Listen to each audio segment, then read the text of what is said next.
Bueno, estábamos ahora y vamos a ver el tema de el principio de la congruencia en el proyecto de Código de Procedimiento Civil.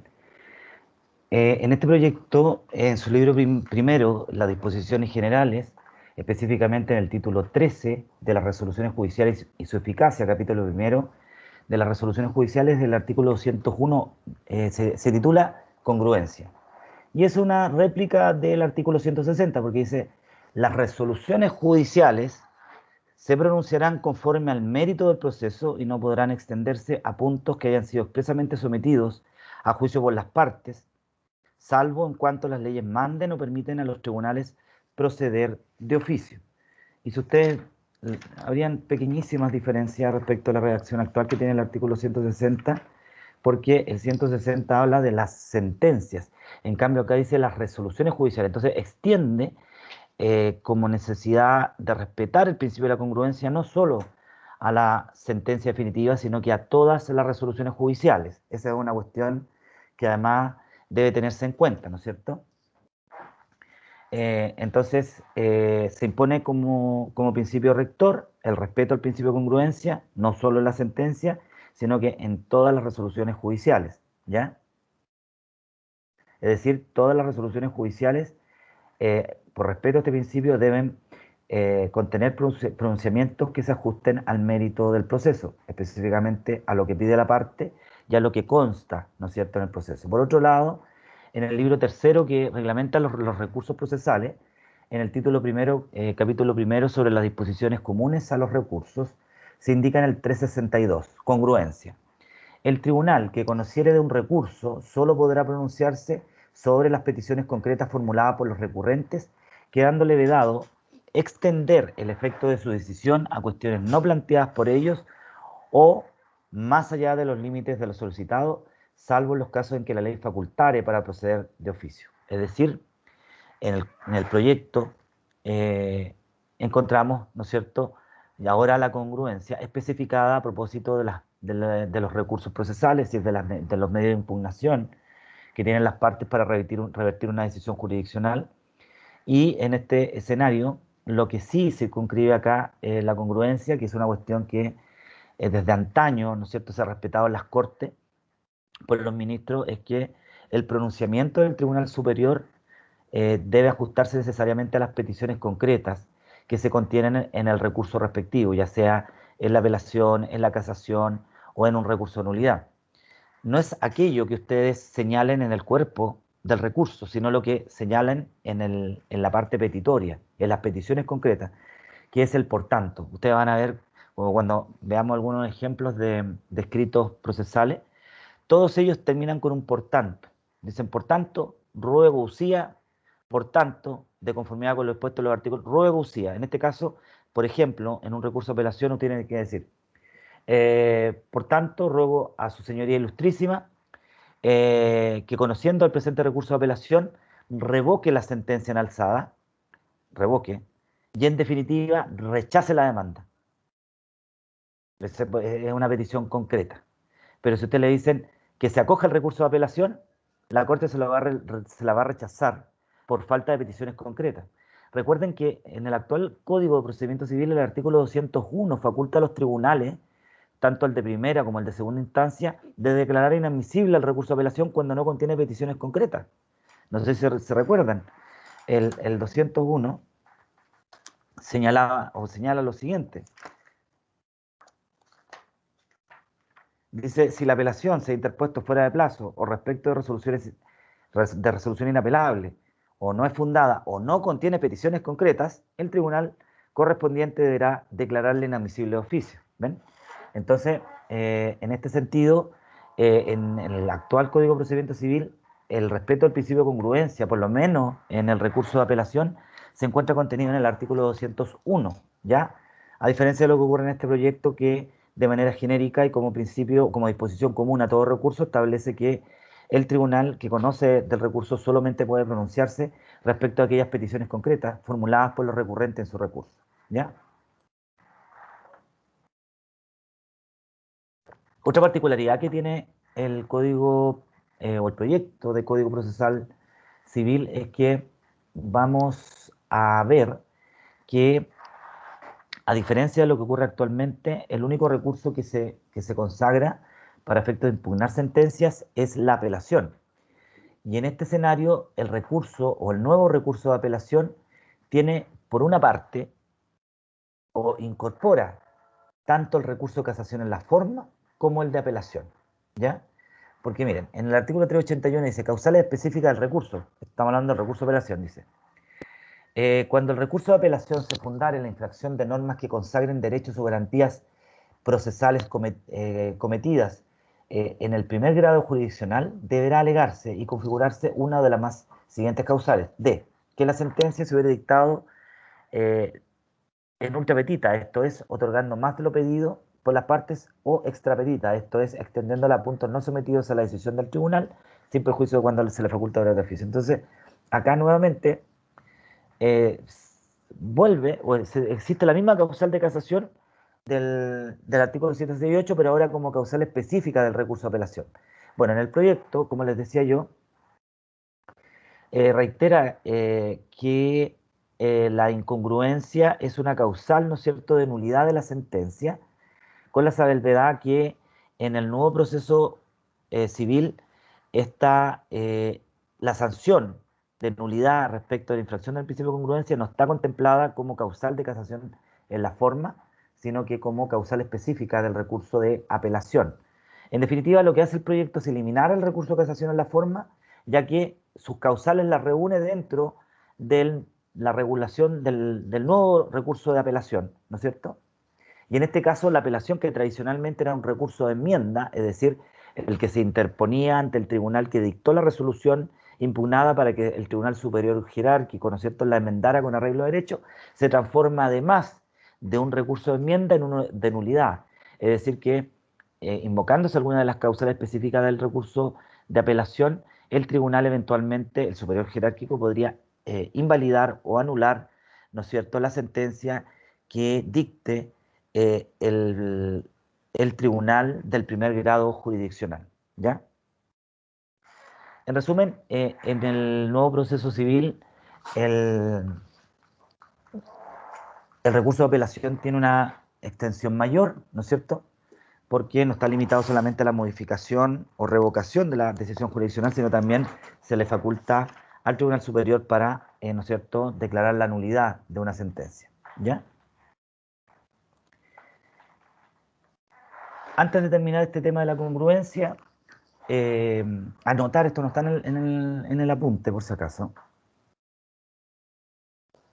que en materia penal también se observa eh, por parte del legislador el reconocimiento al principio de la congruencia en materia penal, no bajo el título la congruencia o de la congruencia, sino que ello fluye de lo que dispone el artículo 341 del Código Procesal Penal.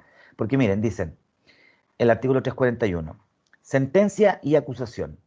La sentencia condenatoria no podrá exceder el contenido de la acusación. En consecuencia, no se podrá condenar por hechos o circunstancias no contenidas en ella, es decir, la acusación. Con todo, el tribunal podrá dar al hecho una calificación jurídica distinta de aquella contenida en la acusación o apreciar la concurrencia de causales modificatorias agravantes de responsabilidad penal no incluidas en ellas, siempre que hubiera advertido a los intervinientes durante la audiencia. Acá está, hay una audiencia particular en las cuales el tribunal, en la deliberación cuando emite decisión contradictoria, abre debate para los efectos del artículo 343, en el sentido de que tiene que dar la posibilidad a las partes para que hagan valer, ¿no es cierto?, luego de emitido el veredicto condenatorio, la concurrencia o no de alguna circunstancia modificatoria de la responsabilidad penal. Pero deben tener en cuenta que, a propósito de las sentencias penales, también se impone, ¿no es cierto?, el deber de que se cumpla con el principio de la congruencia, que está netamente asociado con la circunstancia que la sentencia dictada por el juez, ya sea de garantía o el tribunal oral en lo penal, eh, se ajuste a los márgenes de la acusación.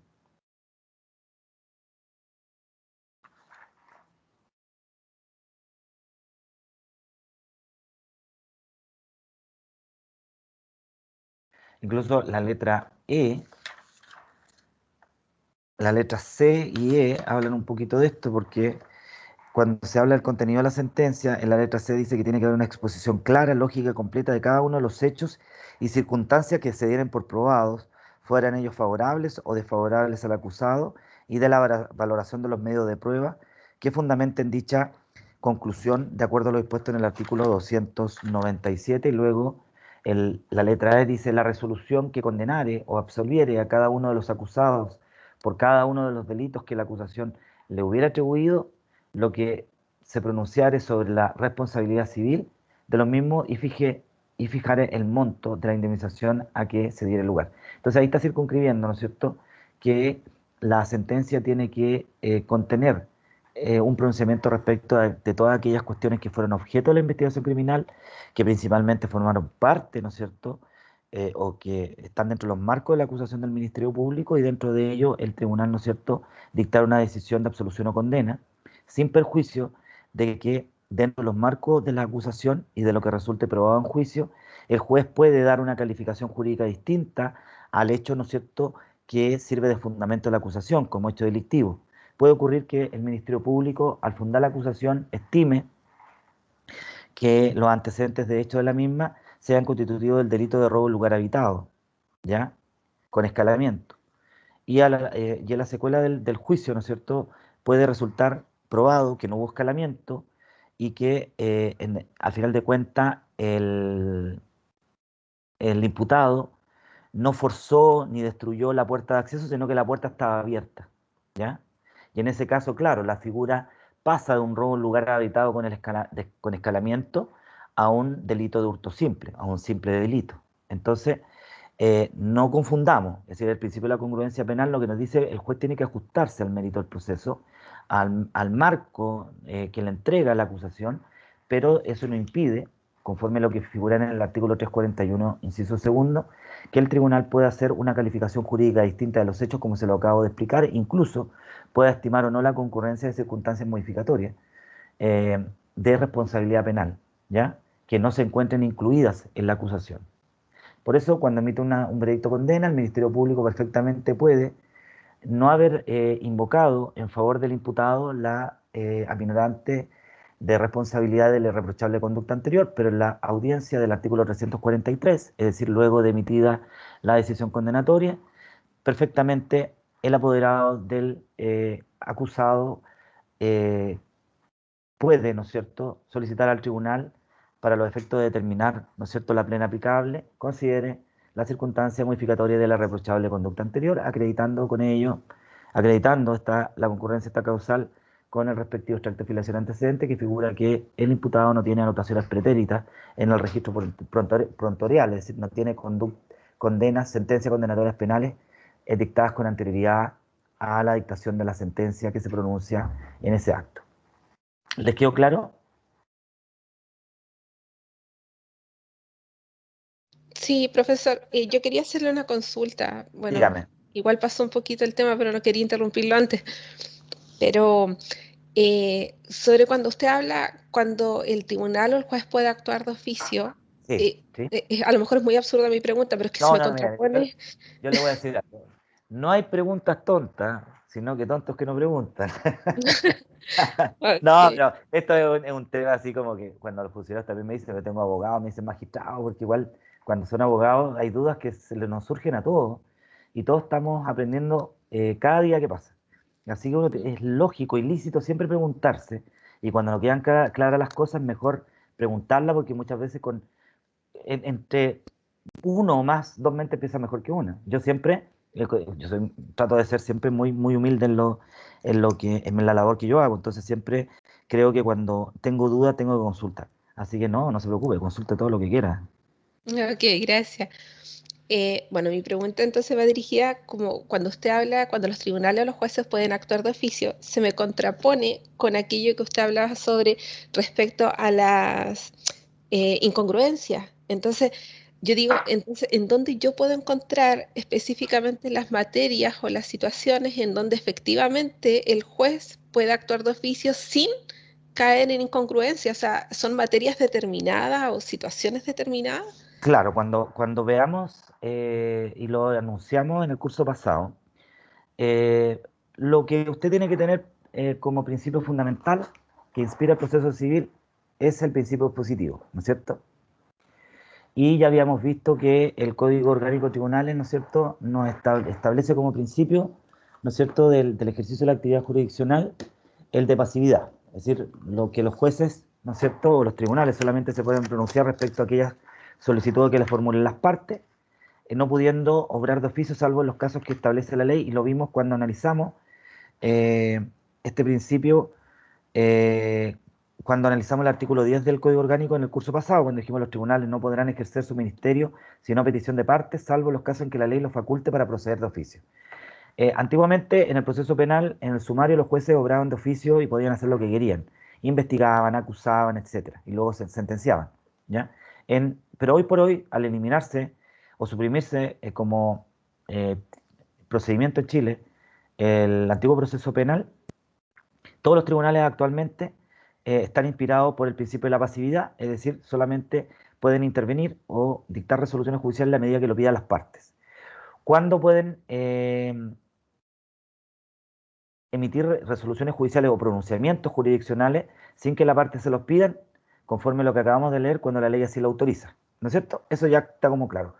En materia civil, ¿cuándo está autorizado ello? Conforme al artículo 84, inciso final, cuando el juez quiera corregir errores en la tramitación del procedimiento, ¿ya?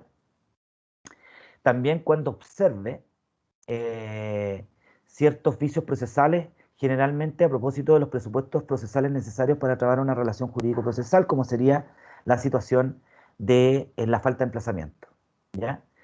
En el caso de los juicios ejecutivos, el artículo 443 le da la posibilidad al juez para denegar la ejecución por encontrarse prescrita la acción. Otra facultad oficiosa que tiene es que una vez fracasada la conciliación, el juez decida si recibe o no la causa prueba, y en la citación a las partes de sentencia, una vez concluido el periodo de discusión, el juez deberá, dice la norma, citar a las partes de sentencia, y en ese caso se entiende que es el propio legislador el que impone esta carga procesal al tribunal, no siendo necesario que las partes pidan, ¿no es cierto?, la citación de sentencia, porque es parte de sus obligaciones como órgano jurisdiccional.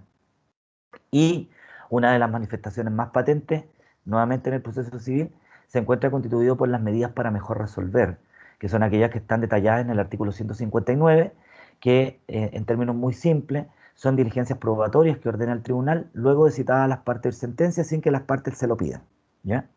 Entonces, en general, cuando el juez observe, eh, a propósito, más vinculado con la falta de decisión del asunto controvertido o con infracción al principio de congruencia, eh, es decir, perdón, no con infracción al principio de congruencia, sino que cuando observa, ¿no es cierto?, que se omitió algún trámite de diligencia esencial, entre ellas, por ejemplo, eh, el emplazamiento también lo es la recibir la causa prueba en los casos que lo ordena la ley, el juez puede anular.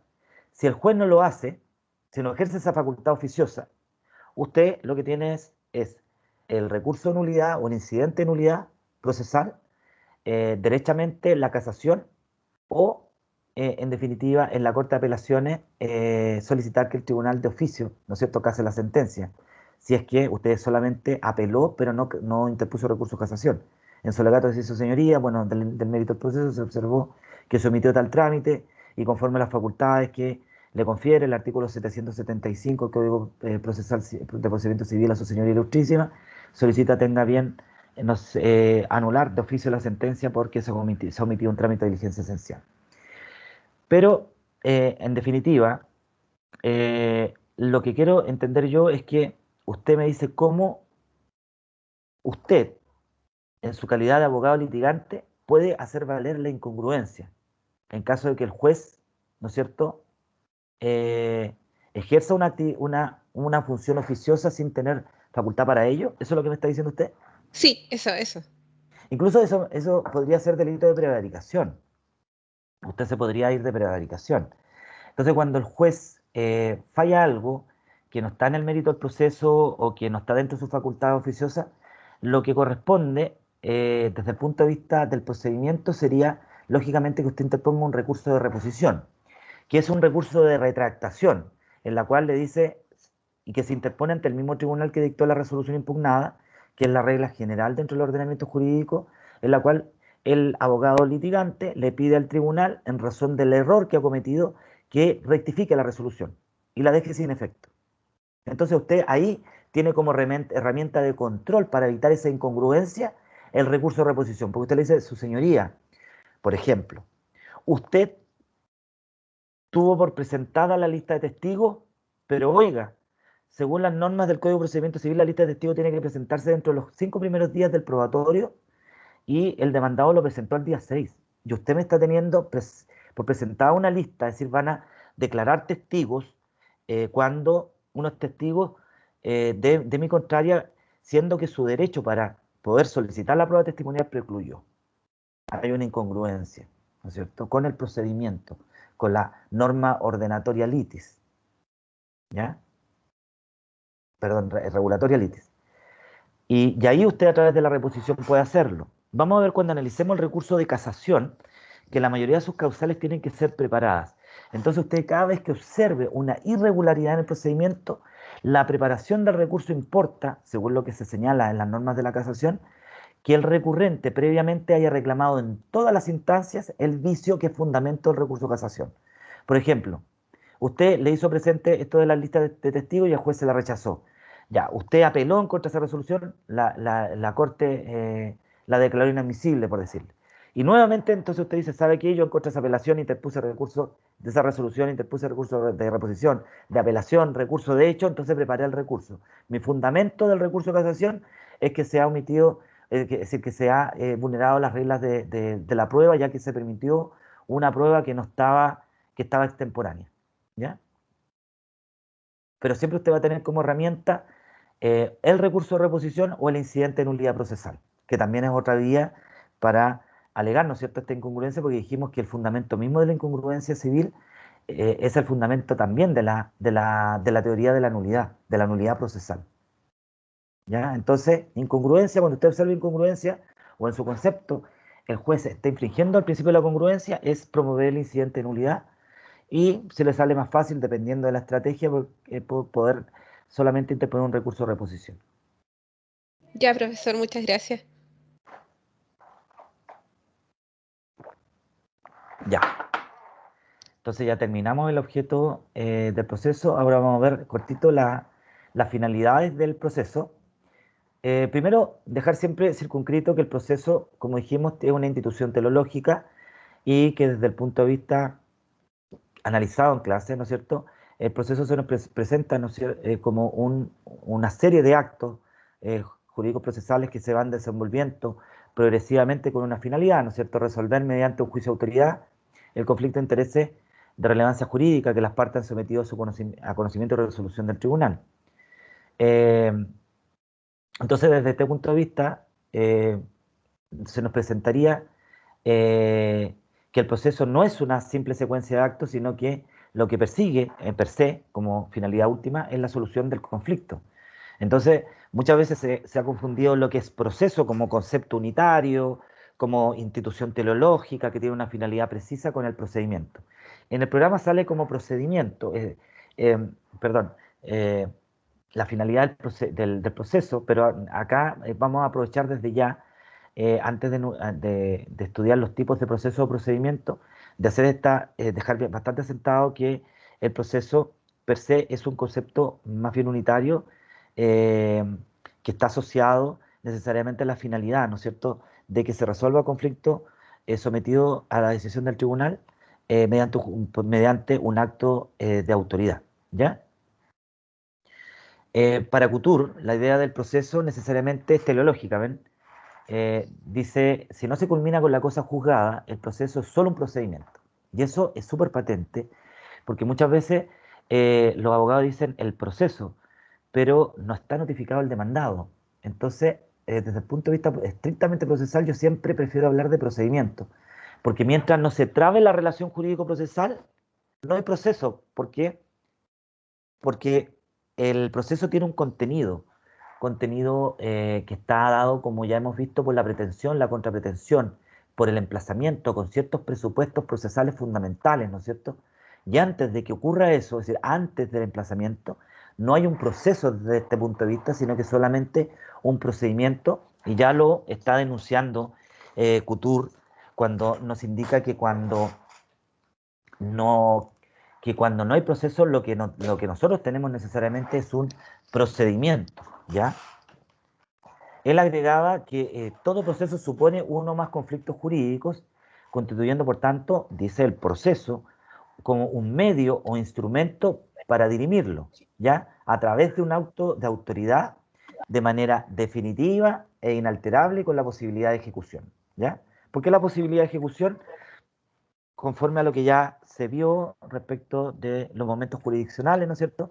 O de las fases, ¿no es cierto?, del proceso, que la etapa de ejecución de una sentencia, según algunos autores, no forma parte de las características propias de la jurisdicción, sino que solamente sería una cuestión secundaria o accesoria, porque solamente se abriría la etapa o fase de la ejecución en caso de que el sentenciado, el condenado, el que perdió, ¿no es cierto?, el litigio, no se encuentre llano a cumplir voluntariamente con la decisión jurisdiccional. Pero bueno, eso está dentro de esta definición, falta reiterarlo.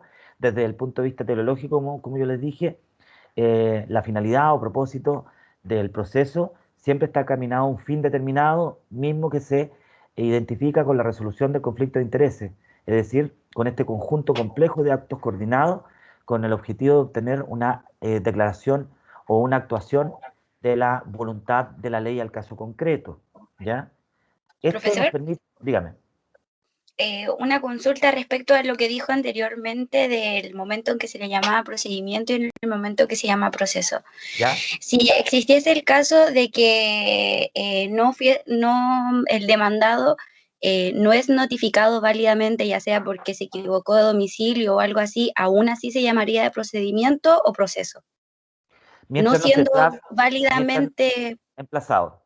Lo claro. que pasa es que, según las normas del emplazamiento, usted, como demandado, en caso de estimar que su emplazamiento es nulo, es decir, no es válido, no ha cumplido con la formalidad establecida por el legislador, lo primero que tiene que hacer cuando concurre al juicio es alegar la nulidad. Lo primero. Pues si no lo hace, se genera una convalidación del vicio. Por ejemplo, usted dice, usted sabe que lo notificaron en un lugar que no correspondía a su domicilio, y va y contesta la demanda, y no promueve un incidente de nulidad por falta de emplazamiento. En ese caso se entiende que usted convalidó el vicio, ¿me entiende? Pero en uno y otro caso, solo cuando se resuelva la cuestión de si el emplazamiento fue válido o no, se va a trabar o se va a perfeccionar la relación jurídico-procesal, y en ese momento nace el proceso propiamente tal. ¿Ya?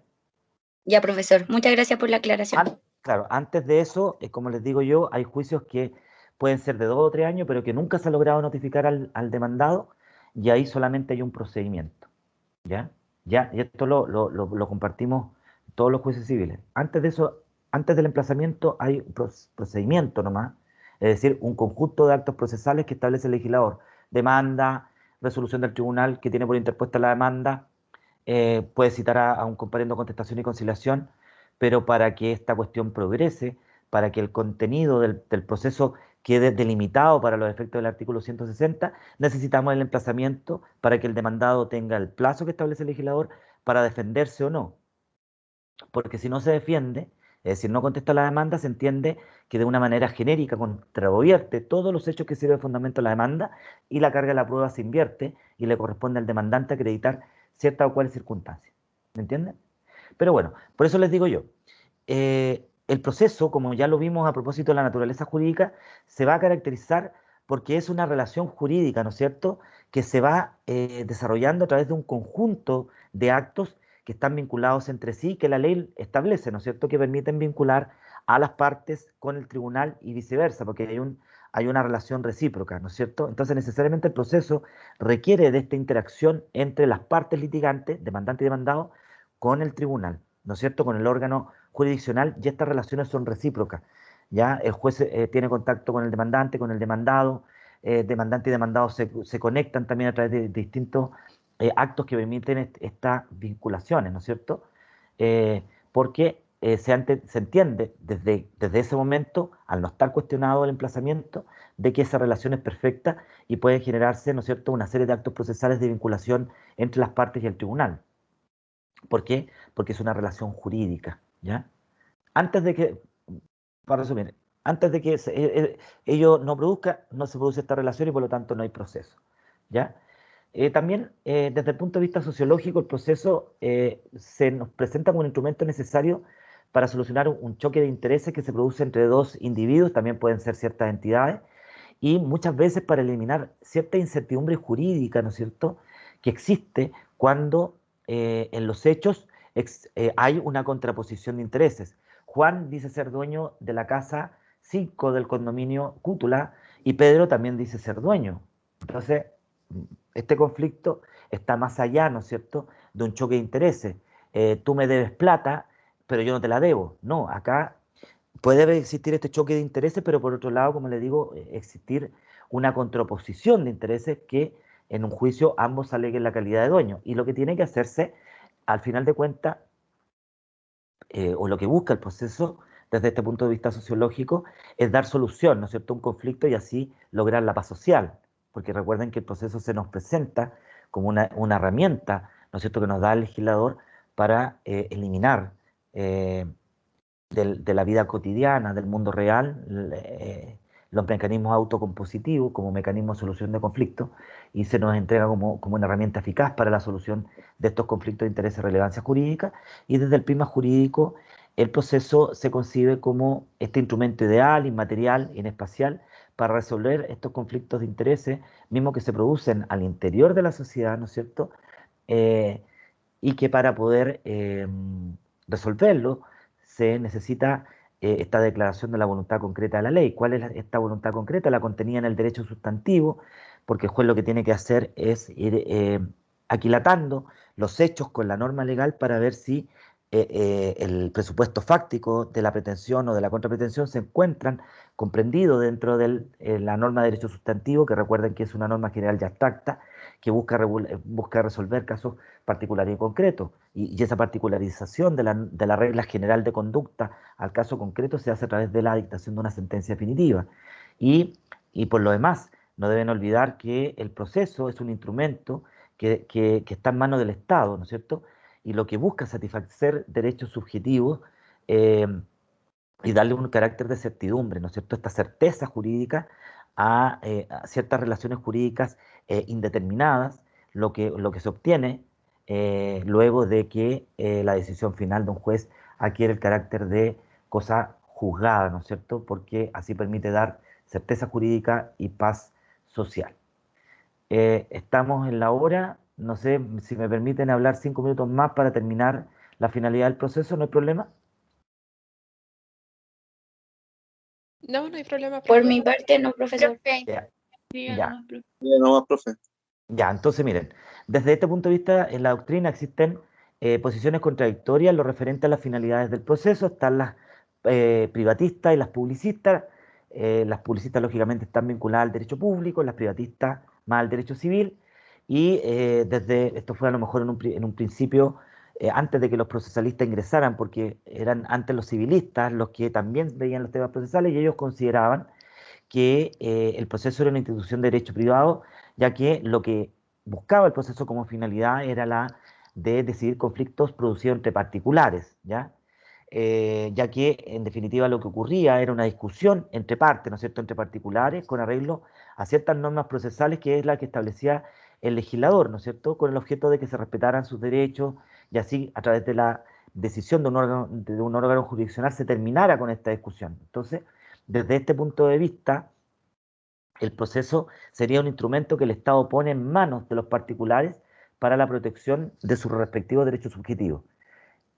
La concepción publicista del proceso, por otro lado, y de manera contraria, dice que no es un instrumento que el Estado pone en manos de los particulares, sino que el proceso es un instrumento que la ley pone en manos del juez para la actuación del derecho objetivo al caso concreto, ¿ya? Estos autores consideran que los conflictos que se producen en la sociedad son fenómenos sociales cuya solución interesa a la colectividad para así restablecer un orden jurídico que ha sido alterado. Y esto tiene mucho más lógica, esta visión publicista, de lo que se entiende hoy por el proceso, ¿ya? Así que la privatista es como, podría a lo mejor tener su aplicación respecto de los procedimientos arbitrales, que como les decíamos ya que es una justicia privada, pero respecto de lo que hoy por hoy es el proceso eh, dibujado o diseñado por nuestro legislador, debemos entender que es un poquito más para el lado de la postura publicista. Pero Chiovenda, en una posición más ecléctica, que es lo que yo creo que también con ambos aportes de ambas teorías, dice que el proceso tiene por propósito, por una parte, la protección del derecho subjetivo mediante la actuación del derecho objetivo, y en sus regulaciones debe tener en cuenta tanto el interés privado de los litigantes en la solución de conflictos, como el interés público del Estado en el mantenimiento del orden jurídico. Recuerden que el Estado nos coloca a los ciudadanos, los justiciables, el proceso como mecanismo eficaz de resolución de conflictos, ¿no es cierto? Como objeto de satisfacción de pretensiones, ¿ya? Entonces, así desde este punto de vista, lo que dice Chiovenda es que por un lado el proceso satisface un interés público, es decir, este interés del Estado de mantener la paz social y el orden jurídico, ¿no es cierto?, alterado, y por otro lado, componer el litigio entre particulares, ¿no es cierto?, satisfaciendo uno de los intereses privados que está en juego. Yo creo, un poco compartiendo lo que dice Chiovenda, que la finalidad del proceso consiste precisamente en dirimir el conflicto jurídico de intereses de relevancia jurídica que las partes han sometido al conocimiento del órgano jurisdiccional, en que por una parte se satisface lógicamente intereses particulares, ¿ya? Porque lo que se resuelve es una controversia que se ha suscitado entre ellos, ¿no es cierto?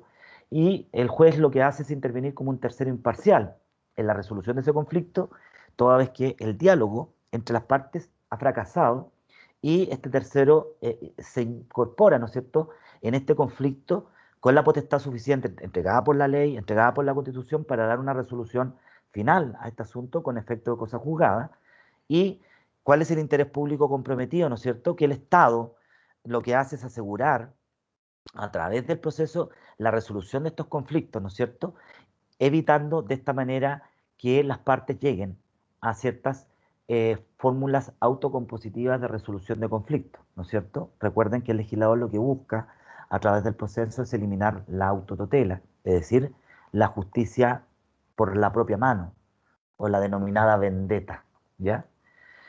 Eh, Eso, pues chiquillo. Bueno, actualmente, esto es una visión más actual, el proceso civil está siendo objeto de análisis por el legislador, como lo acabamos de ver. El tema del nuevo proceso civil está siendo discutido en el Congreso desde el año 2012, perdón.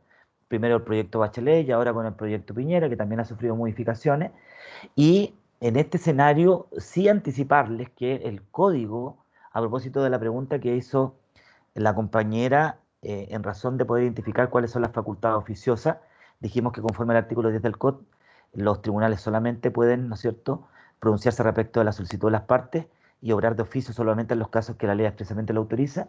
En este proyecto, a propósito principalmente de la prueba, se le otorgan hartas facultades a los jueces en materia probatoria, ¿ya? Se le dan mayores atribuciones también durante la tramitación y, como les decía yo, esto importa que no se le está imponiendo al juez, se circunscriba de manera irrestricta al principio dispositivo, ¿ya? Toda vez que las funciones oficiosas son mucho más de la que se permitirían en el actual proceso civil. Bueno, en cuanto a cuándo se puede la facultad oficiosa, ya lo mismo, ¿no es cierto?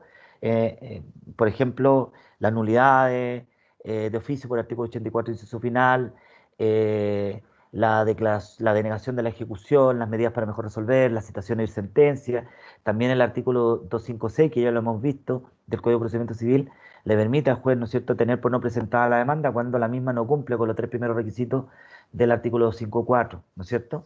Entonces, actualmente, el grado de intervención del juez dentro del proceso de una actividad más bien activa, no teniendo una petición de una de las partes que antecede, es extraordinaria, ¿ya? Pero es precisamente la mayor o menor intervención del juez lo que en doctrina ha generado distintas posiciones, ¿ya? Actualmente, una de las principales diferencias que se presentan en la corriente procesal radica en la concepción, ¿no es cierto?, de la finalidad del procedimiento, por puesto que va a depender de esta visión, ¿no es cierto?, cuáles van a ser la mayor o menor actividad que va a tener el juez como ente activo autónomo en la resolución y en la tramitación del proceso.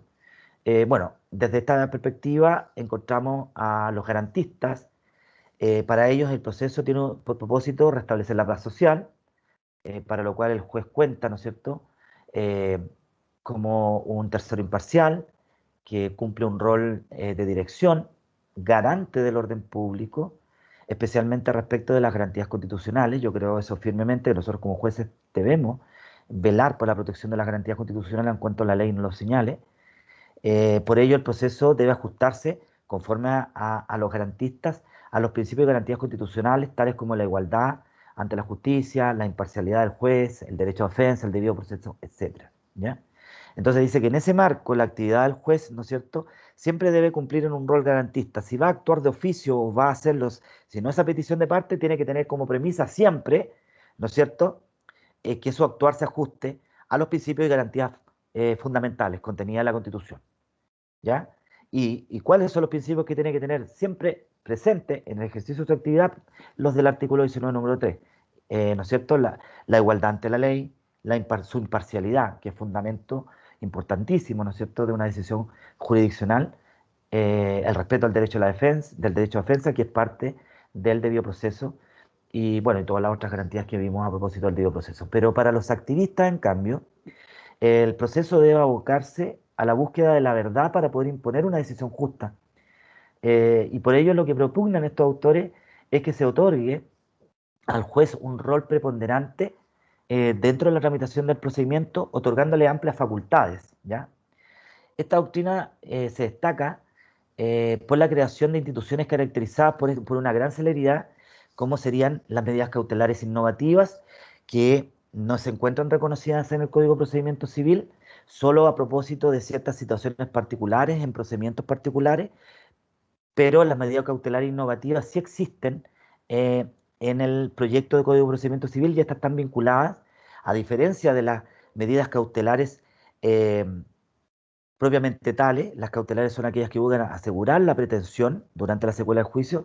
Las medidas cautelares innovativas importan, en definitiva, que se acceda de manera anticipada a la pretensión, antes de que se dicte sentencia, ¿no es cierto? Entonces ellos dicen, no, pues acá el juez puede, que está súper vedado y limitado en nuestro ordenamiento jurídico actual, las medidas innovativas, nos dicen, no, el juez tiene que tener esta posibilidad de decir, oiga, pero si esta cuestión sigue su tramitación, prefiero hacer un pronunciamiento con el carácter innovativo para cautelar la pretensión y decir que la acojo momentáneamente hasta que resuelva en definitiva. También habla de las cargas dinámicas, de las cargas probatorias dinámicas, es decir, rompiendo un poco el esquema del artículo 1698 del Código Civil en cuanto indica que le corresponde la carga de probar la existencia o extinción de una obligación a quien alega esta o aquella. Nos dice, oiga, la carga probatoria es dinámica, el que quiera probar que pruebe, porque muchas veces el demandado dice, no, no es mi cargo, no voy a probar porque eso le corresponde al otro, pero ustedes perfectamente, el juez, en esta función más bien preponderante, ¿no es cierto?, con amplia facultad, le puede decir, no, pues, demandado, si a usted le están imputando esto, yo creo que usted me acredite, ¿ven? Pero bueno, el garantismo, lógicamente, tiene un alto costo, ¿no es cierto?, y ha generado un montón de críticas, porque una actividad, ¿no es cierto?, eh, tan, darle un rol tan preponderante al juez y que decida tan abiertamente cuestiones trascendentes sin preguntarle a las partes, es decir, en contraposición al contradictorio civil, en el cual siempre se pide, las partes piden que se le dé la oportunidad de expresar, ¿no es cierto?, en el proceso lo que estimen conveniente respecto de una solicitud, se ve vedado. Entonces, con ello, la crítica que se ha hecho a este garantismo es que, lógicamente, en este rol preponderantemente activo del juez, se estaría, evidentemente, vulnerando el contradictorio civil, no se estaría oyendo a las partes y, lógicamente, vulnerando el derecho a defensa. Y que, desde ese punto de vista, lógicamente, en una visión muy extrema, importaría esta vulneración de garantías fundamentales. Eso, espero que les haya gustado la clase de hoy. La próxima vamos a ver los tipos de proceso de procedimiento para ingresar a los presupuestos procesales y concluido ello, empezar el estudio de las disposiciones comunes a todo procedimiento. Chiquillos, ¿tienen alguna duda? No, profe. Perfecto, que les vaya muy bien. Hoy subí, es decir, el otro día subí todos los materiales. Quiero que, eso sí, si se van a donde están los materiales, van a darse cuenta que hay 2 paper o PowerPoint de los presupuestos procesales.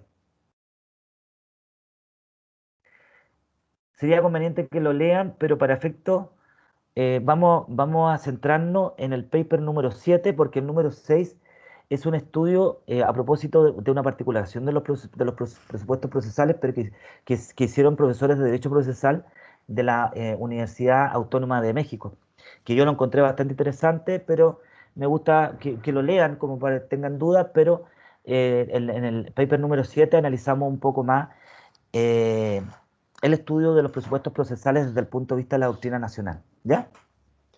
Sin perjuicio, como les digo yo, que los del paper número 6 es bastante interesante. Y también le subí, conforme a lo que me pidió doña Alexandra, su delegada, el programa, ¿ya? Para que lo tengan al tanto. Como todavía nos queda los tipos de procedimientos y los presupuestos procesales, en la medida que vayamos avanzando, voy a subir el tema vinculado a las disposiciones comunes a todo procedimiento, que ya se vinculan con los otros capítulos del programa, ¿ya? Eso, chiquillos. ¿Algo más que agregar de su parte? Profesor, disculpe, dijo que el Power que había que leer era el 7 o el 6. El 7, perdón, el 7. El 7. Ya, El bueno, 6, gracias. el 6 igual es interesante. Ya, que les vaya bien. Chao, chao. Chao, profe, gracias. Igualmente, profesor, muchas gracias. Hasta luego. Hasta luego.